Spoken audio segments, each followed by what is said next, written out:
Hello mga kababayan, magandang umaga po. Nandito kami ngayon sa San Antonio, malapit sa may San Antonio Pit, dito sa may Marcaper. Ipapakita po namin sa inyo.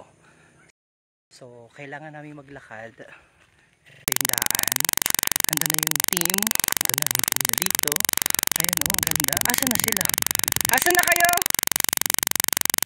Asan na kayo? Hoy! Nawala na sila. Asan na kayo? Santi! Nawala na sila. Santi! Santi! Hala, nawala na sila. Asan na kayo? Ang layo nyo na, dyan? Ang layo na nila. So, ito yung yung mga lupa na binuhos dito noong panahon ng Marcaper.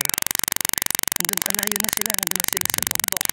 So magandang umaga vlog, magandang umaga mga kababayan, mga Marinduqueño. Ito po yung San Antonio area, Dampingan ata ang tawag dito. Nakikita nyo po dito, live na live po ito.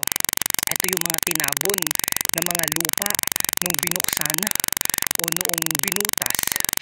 Itong papakita ko sa inyo, yan yung area na yan. Mas malapit kong ipapakita yan sa inyo mga kababayan mamaya. Mas malapit nyo makikita.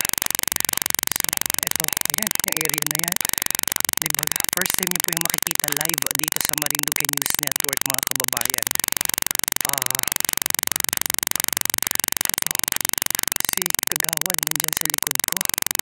Pakita natin ayan. So ito yung mga kababayan, ito yung tinapon na nilagay na mga lupa noong hinukay itong San Antonio Pit. Si Kagawad, ayan o, si Kagawad. So maganda ditong mag-trail mga kababayan. Yung motor, yung dirty bike, ang ganda dito. Dito ako motor, yung malaking motor, yung dirty bike. So punta na kita doon sa area na yun.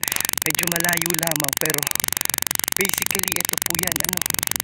First time nyo pong makikita yan dito sa Marinduque News, dahil matatandaan po ninyo March 24 nang maganap po ang isa sa itinuturing na pinaka or worst mining disaster na nangyari sa kasaysayan ng Pilipinas, at may tuturing din na isa sa pinaka worst disaster na nangyari sa buong Asia at sa buong mundo.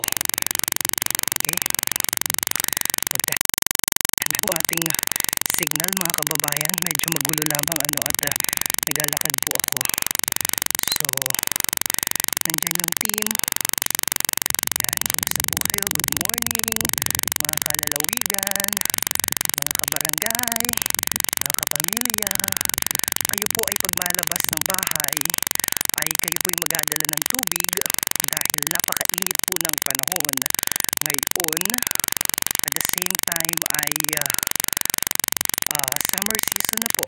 So marami na ring mga tao dito sa ating mga kababayan na mga bisita, dahil nga po malapit na naman ang paggunita natin sa Semana Santa. Yan.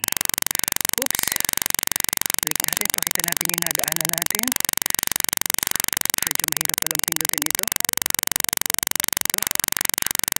Hirap ito din ito. Yung dinaanan. Nakikita nyo po yan. Di po baga. Yan po ay delikado. Ang dami po yan. Ang tubig, ang taas. Pakita ko po sa inyo. So andyan na yung team. Live na live po yan dito sa Marinduque News.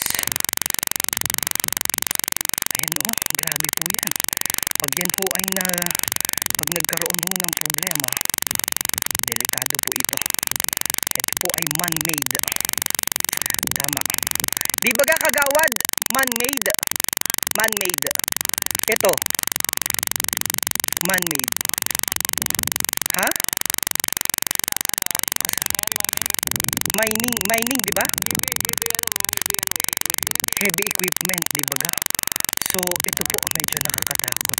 Pero, ito yung tinatawag na, ngayon kasi napakaganda ng tingnan. So, parang tinatawag beautiful disaster daw ito yung ilan sa ating mga kababayan dito, dahil kung susuriin nga po at kung titingnan talaga yung lugar, napakaganda naman talaga sa ngayon mga kababayan. Pero kung atin pong babalikan ng kasaysayan, bakit nagkaroon ng ganitong ah, katubigan na nakikita nyo po ngayon, yan po ay disaster kapag bumulwak dito po sa Labak, dahil ang ayan po ay kontaminado ng mina, yung mga tailings, yan po yun.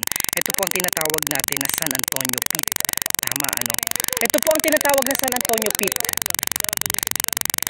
Yan ang tinatawag na San Antonio Pit. So mapansamantala muna mga kababayan, tayo ay magpaalam sa ating live feed. Priscilla Bertolian is watching. Los Sita Nite Mascarinhas is watching.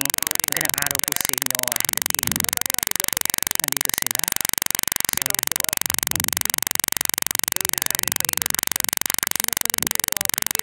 Diba? Nakikita lamang dati natin, pero look at that. So yan lang po kayo mga kababayan. Pansamantala muna ako magpaalam. Ana Marie Calleray is watching. Magandang umaga po sa inyo.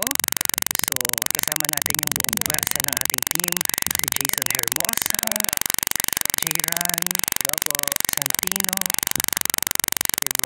Good morning sa Kagawad. Kagawad! Yan. Hello. Ube ng bayan. So dyan muna kayo mga kababayan ha, dahil Paul John Valenzuela Peñaflor pa shoutout po. Oo, buksan mo na. Okay?